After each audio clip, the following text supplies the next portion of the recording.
Ограничување на политичката слобода и политичко деградирање представува прогонот од СЈО за поранешниот премиер Никола Груевски.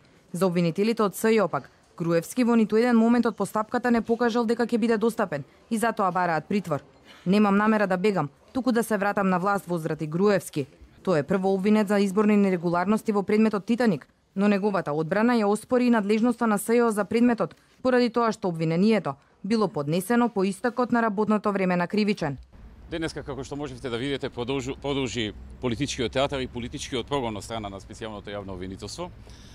И јас тука се појавив да одговорам на сите нивни лаги и невистини што ги искажуваа во изминатиот период и да им порачам дека јас планирам на следните избори да победам како политичка партија, како водач на политичка партија и повторно ВМРО ДПМН да се врати на власт, а не да бегам од земјата. Тоа е мојата главна порака денес. По Груевски пред апелационите судии се појавија поранешниот генерален секретар на владата Кирил Божиновски и поранешниот министер за транспорт и врски Милејана Киевски. Не се чувствуваат виновни, редовно се јавувале во СЈО и не влијаеле на сведоците. Четврта беше Јанкуловска. Истакна дека редовно се јавувала на секој повик на СЈО.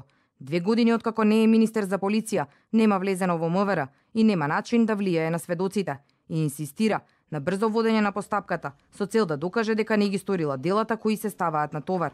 Специјалното јавно обвинителство од првиот до последниот ден во мандатот кога имаше можност да води истраги и да поднесува обвиненија, го потврди она во што целата јавност со право се сомневаше, а тоа е дека специјалното јавно обвинителство е еден политички извршител на Социјалдемократскиот сојуз и на сите противници на ВМРО ДПМН и всушност она што денес тие го кажаа во судница воопшто не се разликува од она што фактички го прават во текот на целиот нивни мандат.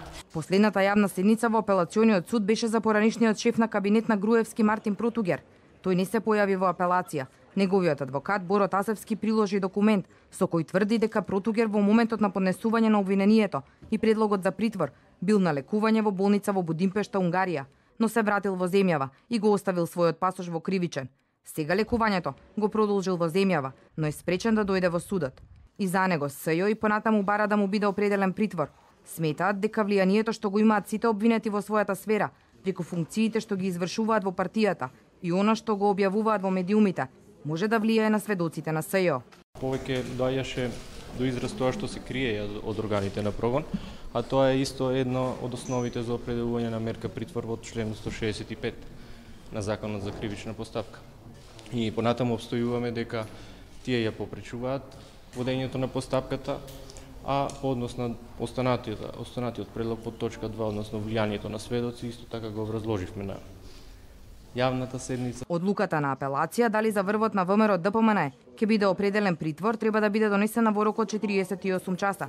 Денеска беа објавени одлуките за Тони Трајковски, Илија Димовски, Билјана Бошковска-Бришковски и Едмон Темелко. За сите апелација потврдува одлуката на Кривичен, тие да останат без пасошите.